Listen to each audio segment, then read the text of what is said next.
You guys are good? I'm hot. Oh, wait a second. Whether they've got you guys here. This one's not so right.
Between us. Well, thank you very much. It's an honor to have the President of Ukraine with us. We've had a lot of good discussions, a lot of good talks, and I think progress is being made, very, very substantial progress in many ways. We had a good meeting, as you know, just a short while ago with the President of Russia, and I think there's a possibility that something could come out of it, and today's meeting is very important. We have, I guess, the seven very powerful leaders from Europe, and we're going to be meeting with them right after this meeting, and thank you very much for being here. Thank you so much, Mr. President. If I can, first of all, thank Please. you for invitation, and thank you very much for your efforts, personal efforts to stop killings and stop this war. Thank you, and using this opportunity, many thanks to your wife, First Lady of the United States. She sent a letter to Putin about our children, abducted children, and my wife, she, First Lady of Ukraine, she gave the letter. It's not to you, to your wife. Oh, I want it. Yeah. So we are saying this sensitive topic, yes, please. And thanks to our partners, and that you supported this format, that after our meeting we can have leaders who are around us, UK, France, Germany, Italy, Finland, EU, NATO, I mean all partners around Ukraine supporting us. Thanks to them, and thank you very much for invitation. Thank you very much for being here. President Trump, Do you think it's fair? Yes, Peter, go ahead. Thank you, President Trump. So, President Zelenskyy, you say in a post on X today, Russia must end this war, which it itself started. President Trump, you say President Zelenskyy of Ukraine can end the war with Russia almost immediately if he wants to. Which is it? Yeah, I think that's true. I think we're going to have a meeting. I think if everything works out well today, we'll have a trilat. And I think there will be a reasonable chance of ending the war when we do that. And is this the end of the road for American support for Ukraine? Is today's meeting deal or no deal? I can never say that. It's never the end of the road. People are being killed, and we want to stop that. So I would not say it's the end of the road. No, I think we have a good chance of doing it. It's been almost 4 years now that a lot of people were killed last week. A lot of people last week. I mean, millions of people killed, but a lot of people last week for whatever reason. A big number, a lot of soldiers, on both sides. And I know the president, I know myself, and I believe Vladimir Putin wants to see it ended. And as you met with Putin on Friday, today you've got President Zelenskyy here. As you listen to Russia and Ukraine, which side has the better cards? Well, I don't want to say that. I'm just here to be. Look, this isn't my war. This is Joe Biden's war. He's the one that had a lot to do with this happening, and we want to get it ended. And we want it to end good for everybody. We want it to end good. The people of Ukraine have suffered incredibly. And to that point, President Zelenskyy, are you prepared to keep sending Ukrainian troops to their deaths for another couple years, or are you going to agree to redraw the maps? Thank you for your question. So, first of all, we live under each day attacks. That today have been a lot of attacks and a lot of wounded people, and the child was dead, small one year and a half.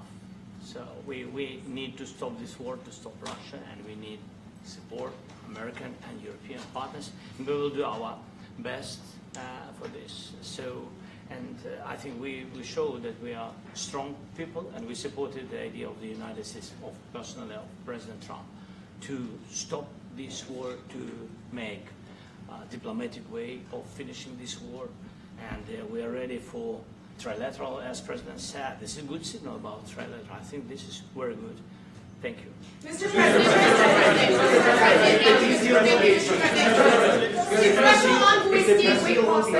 Yes. If the peace deal will be achieved, are you going to be willing to send American peacekeepers to Ukraine?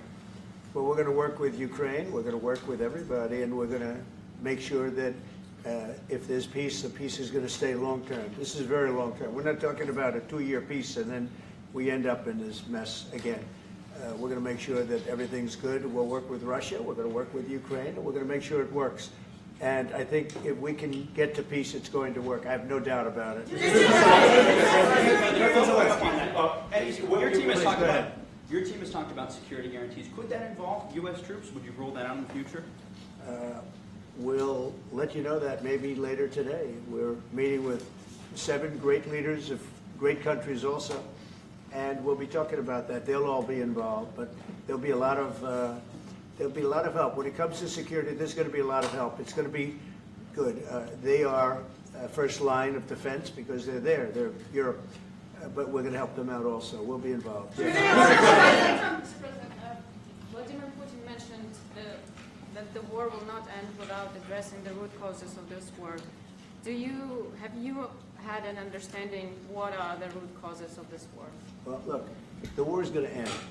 When it ends, I can't tell you, but the war is going to end, and this gentleman wants it to end, and Vladimir Putin wants it to end. I think the whole world is tired of it, and we're going to get it ended. It was, I've done 6 wars. I've ended 6 wars, and I thought this maybe would be the easiest one, and it's not the easiest one. It's a tough one. A lot of reasons for it. And they'll be talking about it for a long time, but they'll be talking about the others. Look, India, Pakistan, we're talking about the big places. When you look at, you just take a look at some of these wars. You go to Africa and take a look at that. Rwanda and the Congo, Republic of the Congo. That's been going on for 31 years. And so we've done a total of 6, and we really have 6, not including the fact that we obliterated, and it's turned out to be a total obliteration. The nuclear, as you said, the future nuclear capability of Iran.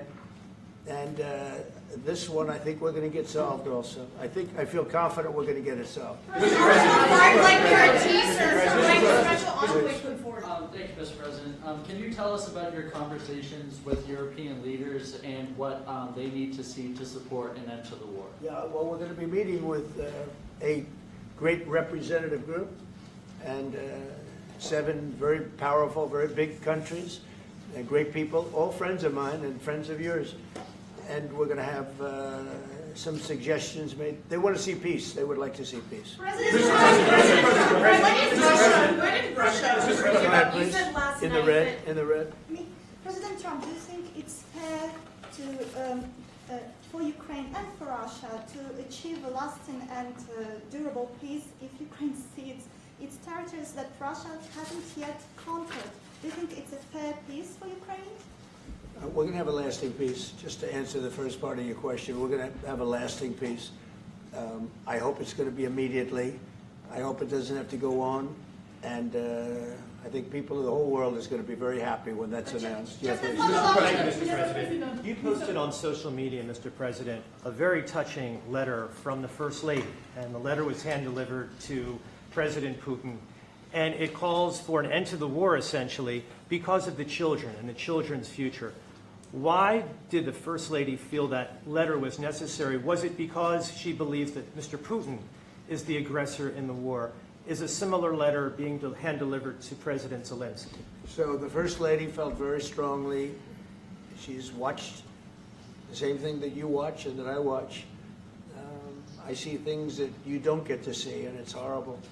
But when she's got a great love of children, she has a wonderful son that she loves, probably more than anybody, including me. I hate to say it, but she loves her son. She loves children, and she hates to see something like this happening. And that goes for other wars too. I mean, she sees the heartbreak, the parents, the funerals that you see on television. Always funerals. We want to see something other than funerals. No, she felt it was a beautiful letter. It was very well received by him, and she did ask me to say, you know, she would love to see this end. She would love to see it end, and she says it very openly, very proudly, and with great sorrow because so many people have been killed. Mr. President, last week, Brian, go ahead, Brian. Yes, sir. I've got a question for each of you. Yes. First of all, Mr. President Zelenskyy, you look fabulous in that suit. I said the same thing. Yeah, you look good. I said the same thing. Yeah, looks good on I you. said the one that attacked you last time. See, now he's in. I remember that. Yeah, I apologize to you. You look wonderful. No, my first question for you, President Zelenskyy. In the same suit. You see, I changed, you are not. Maybe yours is much better. Real quickly, upon peace, God willing we get peace, are you open to holding an election in your country? Yes, of course. We are open for election, yes. We have to do safety circumstances. And a little bit, we need to work in the parliament, because during the war you can't have elections, but we can do security. We need, maybe, how to say, we need a truth, yes, everywhere, in the battlefield, in the sky, and the sea, yeah, to make possible for people to do democratic, open, legal elections. So you say we're ready. during the war you can't have elections. So let me just say 3.5 years from now. So you mean if we happen to be in a war with somebody, no more elections? Oh, it's good. I wonder what the fake You like news this is. idea? Yeah. No. Speaking of news, I got a question for you. This sounds insane for me even to ask this, but do you think the American media really doesn't even want a peace deal because they've seen they've been so critical of you every step of the way as you lead the charge for peace? It's an amazing phenomenon. I said that if in the settlement you got Moscow, St. Petersburg, and thousands of miles around them, they would say I made a bad deal. The level of hatred and animosity is incredible. Not with all. I mean, we have great people up here. We also have terrible people up there that I think are told what to say. But, you know, in solving all of these wars, they don't even write about it. You know, I saw major wars. I saw wars that have been going on for 31, 35, and 37, and a couple of quicker ones. One that was going to go into a full-blown deal very quickly. You know what the one I'm talking about. It was a big one. But they don't even write about that. No matter what I do, no matter what, and you know, this is not anything to do with you. It's probably to your advantage in a certain way. But no matter what I do, no matter what deal I make, from my standpoint, you'll come out good. Maybe President Putin will come out good. But they'll say, Trump was absolutely horrible. It's just it. And I've lived with that for a long time. I've lived with it since just before the first election. I used to get great publicity. Now I get the worst publicity anyone's ever gotten in office, but I won in a landslide, so that people understand. They're the only ones that count, ultimately. But I've also had great reporters. I've had journalists that are very good. But it's very sad when you do the right thing. As an example, they said, because of the fact that Vladimir Putin came to American soil, this was a tremendous defeat for Donald Trump. No, it was really wonderful that he did it. It was a hard thing for him to do, to be honest with you. It was the opposite of what they said, but they said it. Now, if he didn't come, they'd say that was also bad for Trump. You know, there's no way. And there's just a great dishonesty of the press, and I think that's why it's lost its credibility. You know, its credibility is at an all-time low. We have a thing going on right now in D.C. We went from the most unsafe place anywhere to a place that now friends are calling me up, Democrats are calling me up, and they're saying, sir, I want to thank you. My wife and I went out to dinner last night for the first time in 4 years, and Washington, D.C. is safe, and you did that in 4 days. I'll tell you, it's safe. I had another friend of mine. He has a son who's a great golfer. He's on tour, and he came in fourth yesterday in the big tournament where Scotty Scheffler made the great shot, and he said his son is going to dinner in Washington, D.C. tonight. I said, would you have allowed that to happen a year ago? He said, no way, no way. He said, what you've done is incredible. And I think the people realize it. But the press says, he's a dictator, he's trying to take over. No, all I want is security for our people. But people that haven't gone out to dinner in Washington, D.C. in 2 years are going out to dinner. And the restaurants the last 2 days were busier than they've been in a long time. Thank you. I walked around yesterday with MTG. If you could walk around with DC with MTG and not be attacked, the city is safe. Yes. Thank you, Mr. President. Last week you warned of what you called severe consequences if a 30-day ceasefire or any type of ceasefire were not agreed to by Russia. Will there be severe consequences? Does that change because of I don't meeting think with you need a President ceasefire. You know, if you look at the 6 deals that I settled this year, they were all at war. I didn't do any ceasefires. And I know that it might be good to have, but I can also understand strategically why, well, you know, one country or the other wouldn't want it. You have a ceasefire and they rebuild and rebuild and rebuild, and, you know, maybe they don't want that. But if you look at the 6 deals that we made peace and you know, long-term, long-running wars, I didn't do any ceasefires. Would I like the concept. You know, I like the concept of a ceasefire for one reason, because you'd stop killing people immediately, as opposed to in 2 weeks or 1 week or whatever it takes. But we can work a deal where we're working on a peace deal while they're fighting. They have to fight. I wish they could stop. I'd like them to stop. But strategically, that could be a disadvantage for one side or the other. But all of these deals I made without even the mention of the words ceasefire. President Zelenskyy, can you explain the decision to offer Ukraine Article 5-like security guarantees, but stop short of pushing for their full membership? Yeah, well, we haven't done anything on that yet. If you look back and you go back long before President Putin, it was always a statement that they would never allow Ukraine into NATO. So that was a statement that was made, but we haven't discussed any of that yet. We're going to be discussing it today.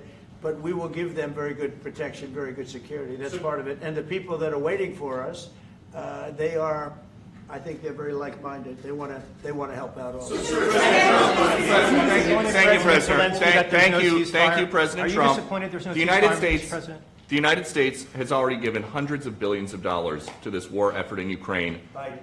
At best, it is a stalemate, and the killing continues. So, President Trump, how much more is the United States willing to give Ukraine? And President Zelensky, how much more do you want? Well, I'll start off just by saying we're not giving anything now. We're selling weapons. This is something before, I guess the number is well over $300 billion. That was under Joe Biden, a corrupt politician, not a smart man, never was. By the way, go back 40 years. He was not a smart man 40 years ago either. But now he's in particular bad.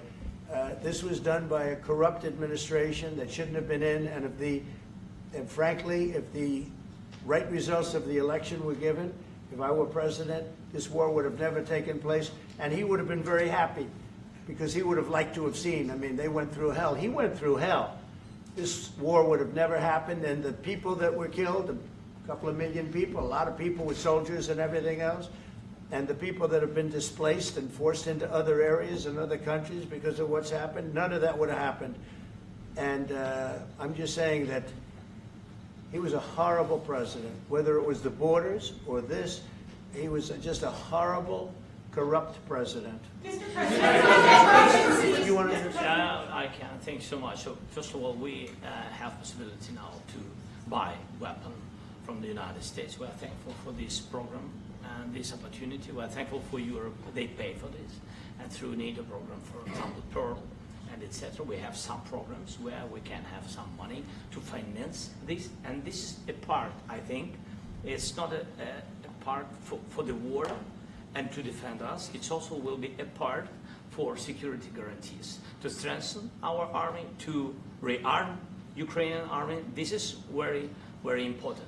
And it depends how much money we need to rearm. For example, the question of air defense, we spoke about it with President Trump, and I'm happy that we have now bilateral decisions and we work on it with production, American production. Nobody in Europe has so many air defense like Patriots, for example. We need it very much, and this is also about defending. I think the good news, we make the best military equipment in the world by far. You mentioned the Patriots. How good are they? Systems. We have systems, they're literally 100% foolproof. And it's really like shooting two bullets, two bullets hitting each other in the air in a space like this. The chance is 100%. It's 99 to 100%. So we sell the equipment to NATO. And NATO does what, I don't know what the arrangement is that you have with, but I know that they want you to have the equipment. And we're getting the best equipment in the world, but they pay us for the equipment. Under Biden, it was just crazy what was going on. I believe the number is over 300. I think it could be $350 billion worth of equipment and money and everything else. And we've made more progress in settling this war in the last 2 months than they made in 4 years. This should have been settled a long time ago, but it should have never happened. Yeah, please.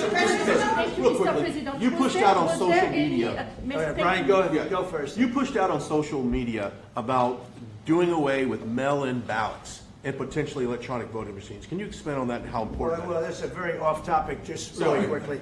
Mail-in ballots are corrupt. Mail-in ballots, you can never have a real democracy with mail-in ballots. And we, as a Republican Party, are going to do everything possible that we get rid of mail-in ballots. We're going to start with an executive order that's being written right now by the best lawyers in the country to end mail-in ballots because they're corrupt. And you know that we're the only country in the world, I believe, I may be wrong, but just about the only country in the world that uses them because of what's happened. Massive fraud all over the place. The other thing we want change are the machines. For all of the money they spend, it's approximately 10 times more expensive than paper ballots. And paper ballots are very sophisticated with the watermark paper and everything else.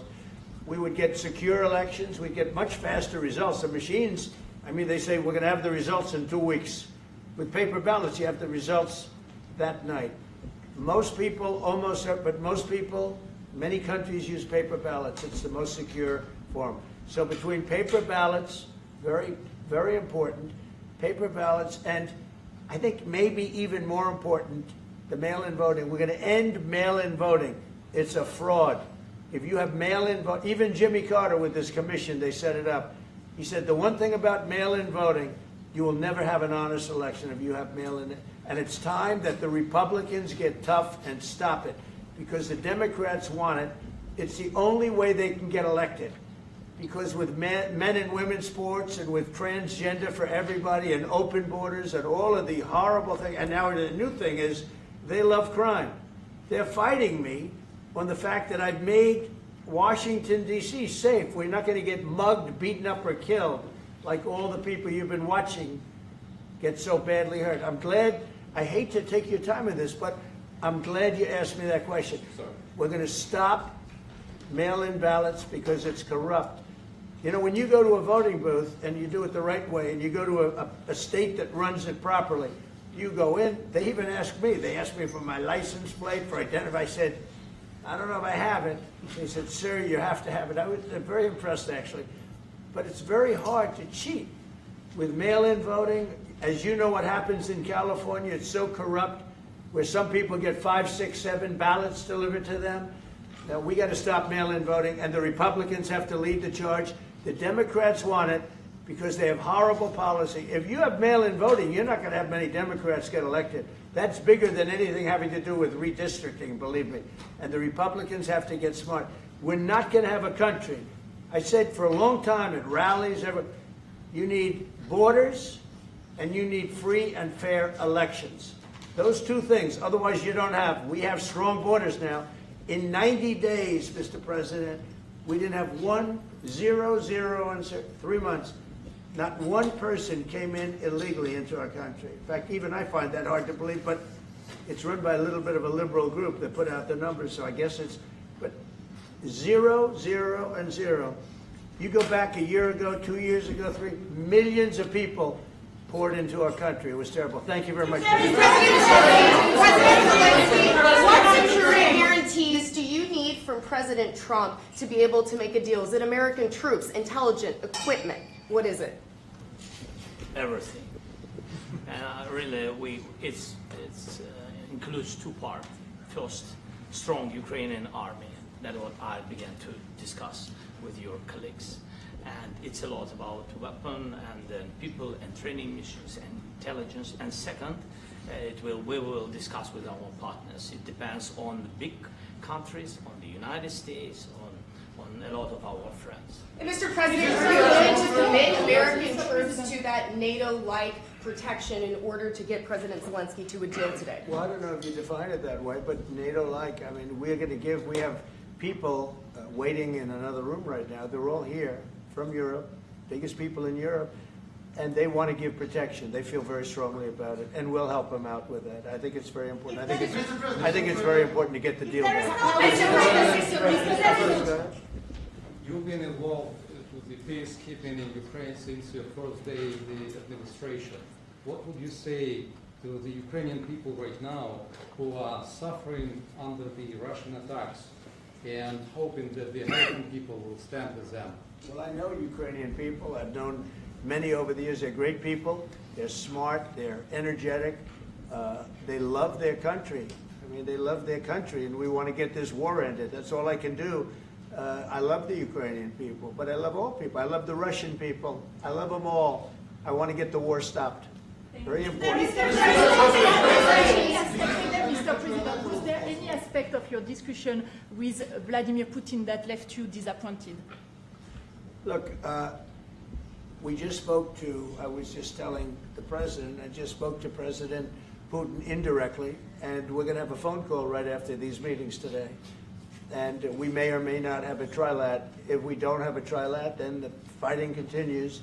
And if we do, we have a good chance. I think if we have a trilat, there's a good chance of maybe ending it. But he's expecting my call when we're finished with this meeting. Thank you very much, everybody. Let's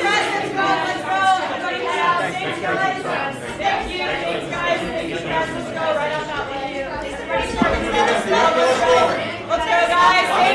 Thank you, press. Let's go. Let's go. Move.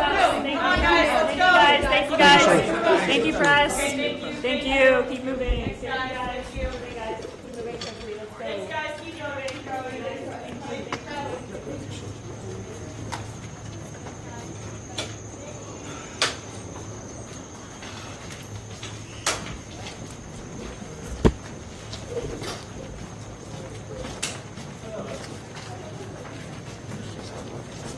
Yeah.